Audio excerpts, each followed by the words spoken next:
আসসালামু আলাইকুম ওয়া রাহমাতুল্লাহ। সুপ্রিয় দর্শক, জুলাই আগস্ট গণ অভ্যুত্থানের এবং হাসিনাকে তাড়িয়ে দেওয়া এটা পুরোটাই ছিল শিবিরের কর্তৃত্ব। জামাত নেতাদের ফাঁসি এবং আল্লামা সাঈদীকে ইনজেকশন পুশ করে হত্যা করার প্রতিশোধ, এটা কিন্তু এখন ধীরে ধীরে সব কিছু বের হয়ে আসতেছে। এখন যারা উপদেষ্টা হয়েছে, সমন্বয়কেরা বা দল গঠন করছে, এরা কিছুই নয়। এদের মাথা থেকে এত বড় প্ল্যান আসা বা শেখ হাসিনাকে তাড়িয়ে দেওয়ার মতো প্ল্যান এদের মাথা থেকে আসবে না।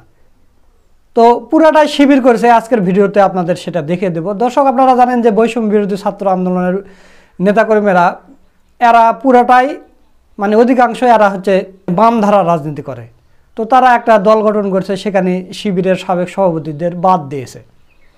সাদিক কায়েমের আগে যে ঢাকা বিশ্ববিদ্যালয়ের সভাপতি ছিল আলী হাসান জুবায়ের ভাইকে বাদ দিয়েছে। তো এখন শিবিরের সাবেক সভাপতিরা নতুন একটা দল করতে চাচ্ছে। দেখবেন বাংলাদেশে একটা ইতিহাস সৃষ্টি হয়ে যাবে এবং ইসলামপন্থীদের উত্থান শুরু হবে। এই বিষয় নিয়ে যায় দিন একটা নিউজ করছে, আপনারা স্ক্রিনে দেখতে পাচ্ছেন যে আসছে নতুন রাজনৈতিক দল, ইসলামপন্থীদের উত্থান হতে পারে। তো রাজনৈতিক দল শিবিরের সাবেক সভাপতিরা করতেছে। তো এখন ছাত্র দলের এবং বিএনপির নেতাকর্মীরা বলে যে শিবির নাকি গুপ্ত সংগঠন, ছাত্রলীগের নুঙ্গির নিচে ছিল।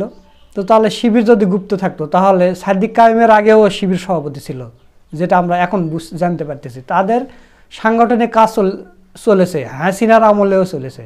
কিন্তু ছাত্র দলের গত 15 বছরে কোনো কমিটি টুমিটি কিছুই ছিল না, আমরা দেখিনি। আমরা এই রাকিব নাসিরদের কোনোদিন চিনি না, অথচ শিবিরের এদের সবাইকে আমরা চিনি। তো দর্শক দেখেন, শিবিরের সাবেক সভাপতি মির্জা গালিব আছে, শিশির মুনির আছে, এরকম বড় বড় নেতাকর্মীরা যদি দলের প্রধান হয়, এই দল কি হতে পারে আপনারা চিন্তা ভাবনা করতে পারেন?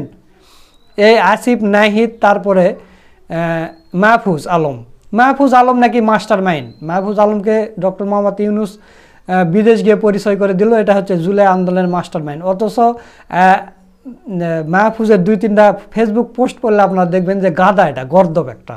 এই গর্দব নাকি হাসিনাকে তাড়াইছে। ওই মাথা দিয়ে হাসিনাকে আসিফ নাহিদ আর আসিফ একটা বই লেগেছে, সেখানে সাদিক কায়েমকে বাদ দিয়েছে। আর ন্যায়দের কথা বাদই দিলাম, এরা নাকি হাসিনাকে তাড়াইছে। এরা 100 বছরও হাসিনাকে তাড়াতে পারত না। হাসিনা পালাইছে 5 তারিখে। 3 তারিখে ডক্টর মোহাম্মদ ইউনূসকে ফোন করেছে সাদিক কায়েম যে স্যার, আপনাকে দেশের দায়িত্ব নিতে হবে। তো তাহলে সাদিক কায়েম কিন্তু বুঝতেই পেরেছে আন্দোলন যে পর্যায়ে গেছে। 5 তারিখে আমরা যে আন্দোলনটা নিয়ে মাঠে নামবো, 1 দফার আন্দোলন, সেই 5 তারিখে হাসিনাকে পালিয়ে যেতে হবে এবং 5 তারিখে যেন ডক্টর মোহাম্মদ ইউনূস এসে দেশের হাল ধরেন। এই কারণে 3 তারিখে ফোন করেছে। তাহলে কতটা আত্মবিশ্বাস ছিল সাদিক কায়েমের। তো দর্শক, আপনারা অনেকে হয়তো শিবিরের সাবেক সভাপতি আলী হাসান জুবায়েরকে চিনেন না বা তার বক্তব্য শোনেননি। তিনি যে কি জিনিস, তার সামান্য একটা বক্তব্য আপনাদের শোনাবো। এরপর আমরা আপনাদের মূল ভিডিওতে নিয়ে যাব, যেখানে প্রমাণ হবে যে এই জুলাই আগস্টের পুরাটা আন্দোলনের কর্তৃত্ব ছিল শিবিরের। এরা শুধু নামে মাত্র, এরা কিছুই না। এরা 2 দিন পরে এদের নাম মুছে যাবে। তো চলুন আগে আমরা আলী হাসান জুবায়ের ভাইয়ের সামান্য একটা ভিডিও দেখে আসি। বাংলাদেশে আপনাদেরকে সুস্বাগতম। আসসালামু আলাইকুম।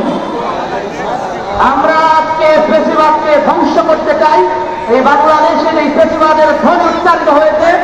আওয়ামী ফ্যাসিস্ট সরকার এই বাংলাদেশের সমস্ত প্রতিষ্ঠানকে ধ্বংস করেছে। আমাদের চোখের সামনে স্পষ্ট হয়েছে। পুলিশের সদস্যরা বলছেন একটা বাড়িও থেমে যায়, অন্য এলাকায় আসে। আবার যদি এই ফ্যাসিবাদের ধ্বনি এই বাংলাদেশে উচ্চারিত হয়, আমাদের বুকের রক্ত দিয়া, আমাদের সমস্ত শক্তি দিয়া এই ফ্যাসিবাদকে আমরা প্রতিহত করবো ইনশাআল্লাহ। তোমরা আমাদের রক্ত দিতে চাও, আমরা রক্ত দিতে প্রস্তুত, কিন্তু এই বাংলাদেশের মানচিত্রে খাচ্ছে কথা বলতে পারা। মানচিত্র তোমাদের নয়, এই বাংলাদেশের মানচিত্র আমাদের। সব দেশের সমগ্র জনতার, ছাত্র জনতার আন্দোলনের ফসল, ছাত্র জনতার শরীরে আত্মত্যাগের ফসল। দর্শক, আপনারা আলী হাসান জুবায়ের ভাইয়ের কথাটা শুনলেন। তো এখন আপনাদের যে ভিডিওটা দেখাবো, এই ভিডিওটা দেখলে আপনারা পুরাটা জুলাই আগস্টের আন্দোলনের পুরো একটা মানে 8-10 মিনিটের মধ্যে পুরা জুলাই আগস্ট আপনাদের চোখের সামনে ভেসে উঠবে, এবং কারা এটা করেছে, কী জন্য করেছে এবং কিভাবে সফল হলো সেটাও আপনারা বুঝতে পারবেন। তো দর্শক, আমি এই ভিডিওটা নিয়েছি নাজনীন চৌধুরীর কথা পেজ থেকে। তো আশা করছি আপনারা পুরো ভিডিওটা দেখবেন। তো চলুন বেশি দেরি না করে আমরা ভিডিওটা দেখে আসি।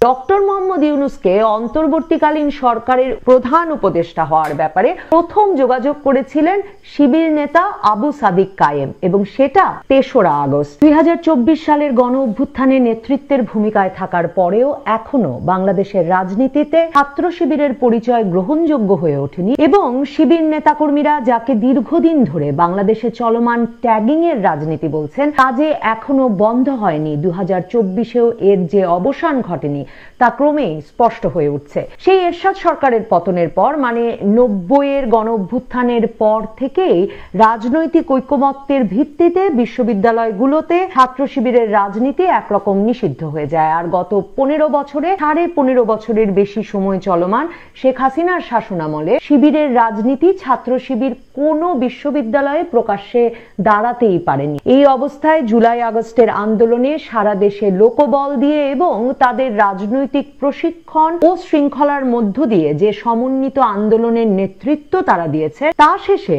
বিশ্ববিদ্যালয়গুলোতে প্রকাশ্যে আসতে শুরু করে ছাত্র শিবির। ঢাকা বিশ্ববিদ্যালয়, চট্টগ্রাম বিশ্ববিদ্যালয় সহ সবগুলো পাবলিক বিশ্ববিদ্যালয়ে সমর্থন এবং জনশক্তি নিয়ে প্রকাশ্যে ছাত্র শিবির চলে এলেও ছাত্রদল সহ বাম সংগঠনগুলো এখনো তাদের সঙ্গে কোনো ফোরামে একসঙ্গে বসতে রাজি হচ্ছে না। অন্যদিকে বৈষম্য বিরোধী আন্দোলন যখন এখন রাজনৈতিক দল গঠন করতে যাচ্ছে, তখন শিবির ট্যাগিং দিয়ে তারাও শিবির নেতাদের কোনো গুরুত্বপূর্ণ পদে বসতে দিতে রাজি হচ্ছে না। এমনকি শিবির নেতা আলী আহসান জুনায়েদ, যার ডাকে সারা বাংলাদেশে লাল প্রোফাইল পিকচার হয়েছিল বলে এখন ছাত্র শিবির জানাচ্ছে, সেই আলী আহসান জুনায়েদকে বৈষম্য বিরোধী ছাত্র নেতাদের গড়তে চাওয়া রাজনৈতিক দলের সদস্য সচিব করতে যাওয়ার ক্ষেত্রে বাধা দিচ্ছেন নাহিদ, আসিফ, মাহফুজের মতো উপদেষ্টারা।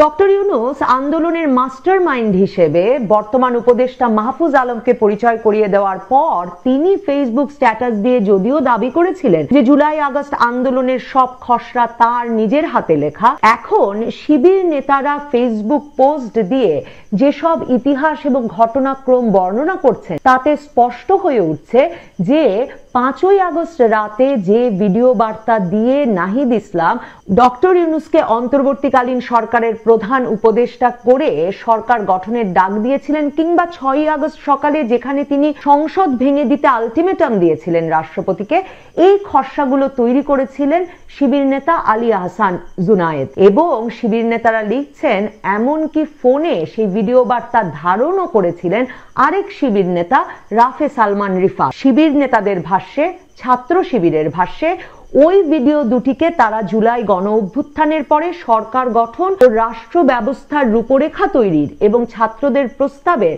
ঐতিহাসিক দলিল বলে চিহ্নিত করছে। শুধু তাই নয়, জাতীয় নাগরিক কমিটির সহমুখপাত্র এবং শিবির নেতা আরেফিন মোহাম্মদ হিজবুল্লাহ তার ফেসবুক পোস্টে আরেকটি গুরুত্বপূর্ণ তথ্য দিয়েছেন।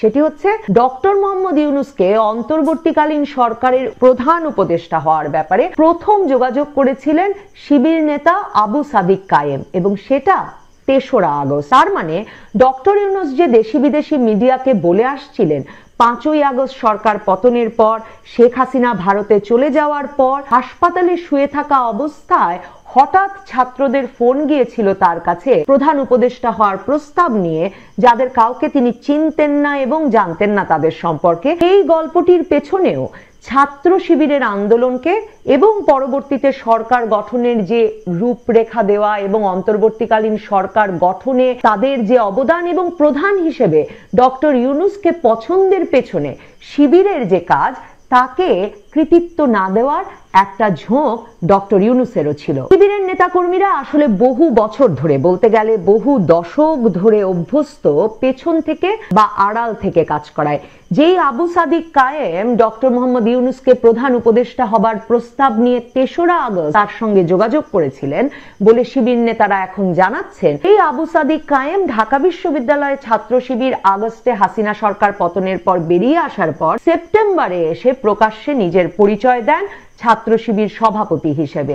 আবু সাদিক কায়েম প্রকাশ্যে এসে বলেন যে তিনি সবসময় তার পুরো বিশ্ববিদ্যালয় জীবন ধরেই বিশ্ববিদ্যালয়ের ভেতরে ছাত্র শিবিরের সাংগঠনিক কার্যক্রম চালিয়ে গিয়েছেন এবং বাংলাদেশের বিশ্ববিদ্যালয়গুলোতে সবসময় অপ্রকাশ্যে ছাত্র শিবিরের সাংগঠনিক কার্যক্রম চলমান ছিল। খাগড়াছড়ির ছেলে সাদিক কায়েম পার্বত্য চট্টগ্রাম ছাত্র সংসদের সাবেক সভাপতি এবং হিল সোসাইটির প্রতিষ্ঠাতা, আর স্কুল জীবন থেকেই তিনি ছাত্র শিবিরের রাজনীতির সঙ্গে যুক্ত। শুধু সাদিক কায়েমের পরিচয়টুকু জানলেই বোঝা যায় বাংলাদেশের দুর্গমতম অঞ্চলেও একেবারে তৃণমূলের রাজনীতিতে স্কুল পর্যায় পর্যন্ত রাজনৈতিক শক্তি রয়েছে জামায়াতে ইসলামী বা ছাত্র শিবির। নাহিদ ইসলাম, আসিফ মাহমুদ, মাহফুজ আলম এই তিনজন উপদেষ্টা হয়ে যাওয়ার পর থেকে মনে হচ্ছিল যে এরাই বোধহয় প্রধানতম সমন্বয়কারী। তারা বলছিলেন যে সারা দেশেই তাদের সমন্বয়কারী ছিলেন এবং এটি একটি দেশব্যাপী আন্দোলনে পরিণত হয়েছিল। কিন্তু আমাদের মনে হচ্ছিল যে উপদেষ্টা হিসেবে তারা যেহেতু নির্বাচিত হয়েছেন, হয়তো তারাই প্রধানতম উপদেষ্টা। অন্যদিকে ডক্টর ইউনূস যখন তার বন্ধু ক্লিন্টনের সামনে বিশ্ব দরবারে পরিচয় করিয়ে দিলেন মাহফুজ আলমকে মাস্টার মাইন্ড হিসেবে, তখন থেকে আমি ধারণা করি আমার মতো যারা রাজনীতি পর্যবেক্ষণ করেন তারা ক্রমাগতভাবেই ভাবছিলেন যে মেটিকুলাস ডিজাইনে যে পরিচালিত হয়েছে যে সরকার উৎখাতের আন্দোলন, যা বলছেন ডক্টর ইউনূস, সেই আন্দোলনটি পরিচালনা করবার মতো রাজনৈতিক শক্তির উৎস কি ছিল মাহফুজ আলম, নাহিদ ইসলাম বা আসিফ মাহমুদের। এই যে জুলাই আন্দোলনে সারা দেশের সকল বিশ্ববিদ্যালয়গুলোর ছাত্রছাত্রীরা ঐক্যবদ্ধভাবে বিরাট সংখ্যায় একই সময়ে বেরিয়ে এলো। যাত্রাবাড়ির ঢাকা চট্টগ্রাম মহাসড়ক থেকে সারা দেশের সবগুলো মহাসড়ক, মাদ্রাসা ছাত্ররা বিপুল সংখ্যায় বেরিয়ে এসে 18ই জুলাই থেকে পুলিশি অ্যাকশন, গুলি, কারফিউ সব উপেক্ষা করে লাগাতার দখলে রাখলো। এত বিপুল সংখ্যায় তারা নেমে এলো যে মহাসড়কগুলো থেকে গুলি, মৃত্যু, লাশ কোনো কিছুর মুখে তাদের তুলতে পারেনি হাসিনা সরকার। সারা দেশের স্কুল কলেজের ছেলেমেয়েরা, বেসরকারি বিশ্ববিদ্যালয়ের ছেলেমেয়েরা রাস্তায় নেমে এলো। ইন্টারনেট বন্ধ করে দেওয়ার পরেও তাদের মধ্যে বার্তা আদান প্রদান চলতে থাকলো। পুলিশের গুলি চললো, তার মধ্যেও একদল বুক পেতে দাঁড়ালো গুলির মুখে। এ কি সম্ভব সংগঠিত রাজনৈতিক শক্তি ছাড়া? অথচ মাহফুজ এবং নাহিদেরা কিছু পাঠচক্র, দেয়াল পত্রিকা, সাহিত্য পত্রিকা বের করা ছাড়া তাদের অতীত রাজনৈতিক অভিজ্ঞতা হিসেবে কোনো উদাহরণ দিতে পারলো না 5ই আগস্ট পরবর্তী তাদের দেওয়া পত্রপত্রিকার সাক্ষাৎকারগুলোতে। এখন শিবির নেতাদের ফেসবুক পোস্ট থেকে বোঝা যাচ্ছে, পরিষ্কার হচ্ছে যে তারা পেছনে থেকে সামনের মুখ হিসেবে আসিফ, নাহিদ, মাহফুজদের নির্বাচন করেছিলেন।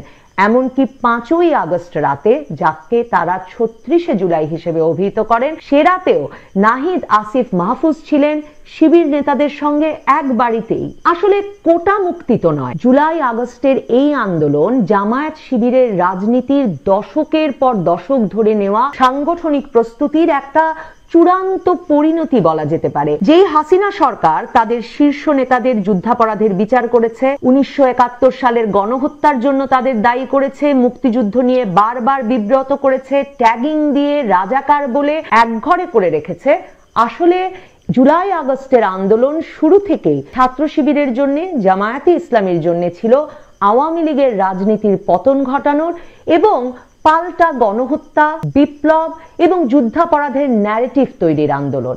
এই আন্দোলন 1971-এর বিপরীতে 2024-এর ন্যারেটিভ তৈরির এবং বাংলাদেশের সারা জীবনের মতো 1971 নিয়ে গৌরব এবং জামায়াত শিবিরকে নাস্তানাবুদ করার রাজনীতির অবসানের আন্দোলন ছিল। আওয়ামী লীগ, বিএনপির মতো রাজনৈতিক দলগুলো কখনো জামায়াত শিবিরকে প্রয়োজনে ব্যবহার করেছে রাজনৈতিকভাবে, কখনো সবচেয়ে দূরে ঠেলে দিয়েছে, আবার কখনো এমনকি পাশে বসতেও রাজি হয়নি। জুলাই আগস্ট আন্দোলনের বিজয়ের কৃতিত্ব বা ওই আন্দোলনের কৌশল নির্ধারণের জন্য সাধুবাদ কিংবা সারা দেশে মহাসড়কে মাদ্রাসা ছাত্রদের মৃত্যুকে তুচ্ছ করে অবস্থান থেকে স্কুল, কলেজ, বিশ্ববিদ্যালয় ক্যাম্পাসগুলো উত্তাল করে তুলতে তাদের সুদীর্ঘ রাজনৈতিক প্রশিক্ষণের মাধ্যমে গড়ে তোলা সাংগঠনিক শক্তিকে অস্বীকার করে এ দফায় সম্ভবত আর কারো ঘরে ক্ষমতা আর বিজয়ের ফসল তুলে দিতে দেবেন না জামায়াত শিবিরের কর্মীরা। শিবিরকে নেতৃত্বের কৃতিত্ব না দিয়ে গণ অভ্যুত্থান পরবর্তী বাস্তবতার লাভটুকু এখনো হয়তো নাহিদ, আসিফ, মাহফুজ, ডক্টর ইউনূস আর তার বাকি উপদেষ্টা পরিষদ উপভোগ করছেন, তবে এবার জুলাই অভ্যুত্থানের পরেও যথাযথ পদ আর কৃতিত্ব না পেলে আর তা মেনে নিলে হয়তো ছাত্র শিবিরকে এবং তারই ধারাবাহিকতায় জামায়াতে ইসলামীকেও অতীতের মতোই আবারও পেছনে থেকে রাজনৈতিক কৌশল আর জনশক্তি বা লোক সরবরাহ করে যেতে হবে। বিশ্ববিদ্যালয় ছাত্র সংসদ কিংবা সংসদের শীর্ষ পদে প্রকাশ্যে যাওয়া বোধহয় আর হবে না তাদের। দর্শক, আপনারা নাজিন চৌধুরীর ভিডিওটা দেখলেন, আশা করছি পুরো বিষয়টা বুঝতে পেরেছেন। তো এই আন্দোলন কাদের ছিল এবং কাদের কর্তৃত্বে হয়েছে এবং ফল কাদের পাওয়ার কথা ছিল আর কারা পাচ্ছে, এই কারণেই তো তারা মানে ইতিহাস থেকে নাম মুছে দিচ্ছে কারো কারো। তো যাই হোক, এরাও দুই দিন পরে এরাও নিশ্চিহ্ন হয়ে যাবে, কারণ এদের কোনো সাংগঠনিক কোনো ইয়ে নেই। তো দর্শক, এখন আমি যে কথা বলতেছি যে এই সাবেক শিবিরের যে দলটা আসতেছে, এটাতে প্রধান হলো মনে করেন যে মির্জা গালিব ভাই, এরপর সেক্রেটারি হলো মনে করেন শিশির মুনির ভাই, এরপরে এই আলী হাসান ভাই, তারপরে সাদিক কায়েম, ফরহাদ, এরকম নেতাকর্মীদের নিয়ে যদি এই দলটা সাজানো হয় তাহলে কি হতে পারে আপনারা চিন্তা ভাবনা করেছেন?